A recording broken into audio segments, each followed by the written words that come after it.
चंद्रशेखर आजाद को लेकर हो रही है चर्चा। इंडिया को छोड़ क्या एनडीए में शामिल हो सकते हैं जयंत चौधरी? 2 सीटों पर अभी भी नाम को लेकर हो रहा है संशय। आरएलडी की सियासत पर सबकी नजर। चलिए दोस्तों, इन सारी खबरों को बड़े विस्तार से जानते हैं और आप लोगों से विनम्र निवेदन है, चैनल को सब्सक्राइब करें, बेल आइकन जरूर दबाएं, क्योंकि मेरे आने वाली वीडियो का लिंक सबसे पहले आपको मिलेगा। चलिए आगे बढ़ते हैं। इंडिया गठबंधन में शामिल सपा और रालोद के बीच एक सीट को लेकर बनती नहीं दिख रही है बात। पश्चिमी यूपी की 2 सीटों पर पेच फंसा हुआ है। नजर आ रहा है कि करीब पखवाड़े भर पहले जयंत चौधरी और अखिलेश यादव की लखनऊ में हुई मुलाकात, दोनों के बीच 7 सीटों को लेकर डील हो गई थी। इन 7 सीटों में 5 बागपत, मुजफ्फरनगर, कैराना, मथुरा, हाथरस तो तय है, लेकिन 2 सीटों पर अभी भी नाम को लेकर संशय बना हुआ है। अभी यह नहीं हो पा रहा है कि मेरठ, बिजनौर, अमरोहा, नगीना, फतेहपुरी सीकरी में से कौन सी सीट पर और 2 सीट आरएलडी को दी जाएंगी। मुजफ्फरनगर में प्रत्याशी को लेकर सपा और आरएलडी में खींचतान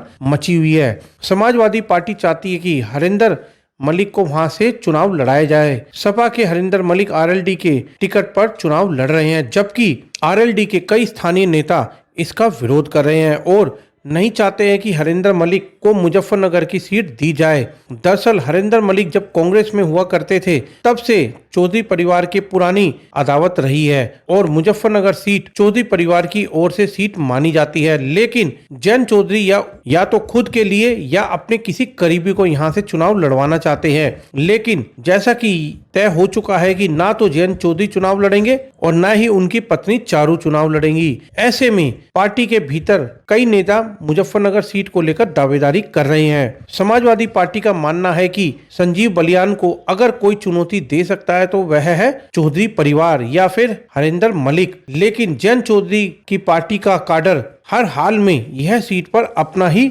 दबदबा चाहता है और वह नहीं चाहता कि सपा का कोई कैंडिडेट और आरएलडी का सिंबल यूज करे, और यही लड़ाई अब सतह तक आ गई है। दावा तो यह भी किया जा रहा है कि अगर मुजफ्फरनगर पर समाजवादी पार्टी अपना कैंडिडेट देती है तो आरएलडी के कार्यकर्ताओं में नाराजगी को संभालना जयंत चौधरी के लिए बहुत ही मुश्किल हो जाएगा। हालांकि माना जा रहा है कि अखिलेश और जयंत के बीच मुजफ्फरनगर का फॉर्मूला तय हो चुका है, जिसमें हरिंदर मलिक आरएलडी के सिंबल पर चुनाव में उतरेंगे। लेकिन जयंत चौधरी इसे फिलहाल अपने कार्यकर्ताओं के सामने जाहिर नहीं कर रहे हैं, कहीं बगावत न फैल जाए। नीतीश कुमार की तर्ज पर एनडीए में जयंत के जाने की चर्चा तो सियासी फिजा में तैर रही है, लेकिन एक बार फिर गठबंधन को जाने वाली सीटों की संख्या तय हो जाना और अखिलेश और जयंत हाल में हुई मुलाकात में सब कुछ तय हो जाने के बाद भी अचानक से एनडीए की ओर करने का रुख का कारण क्या हो सकता है, यह कोई नहीं जानता।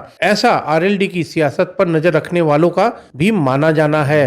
बहरहाल बसपा के एक बड़े गुज्जर चेहरे और चंद्रशेखर रावण को लेकर भी दोनों दलों के में चर्चाएं तेज हैं। चंद्रशेखर रावण को जयंत चौधरी नगीना किसी लड़ाना चाहते हैं, जबकि अखिलेश यादव से फिलहाल चंद्रशेखर रावण की कोई सीधी बातचीत बिल्कुल भी नहीं हो रही है और माना जा रहा है कि अगले कुछ दिनों में आरएलडी की 2 गई सीटों का ऐलान हो सकता है। अगर मुजफ्फरनगर पर समाजवादी पार्टी की चली तो उसके एवज में आरएलडी को एक और सीट बढ़ाई जा सकती है। यह भी फार्मूला इस वक्त दोनों दलों के बीच चर्चा में चल रहा है।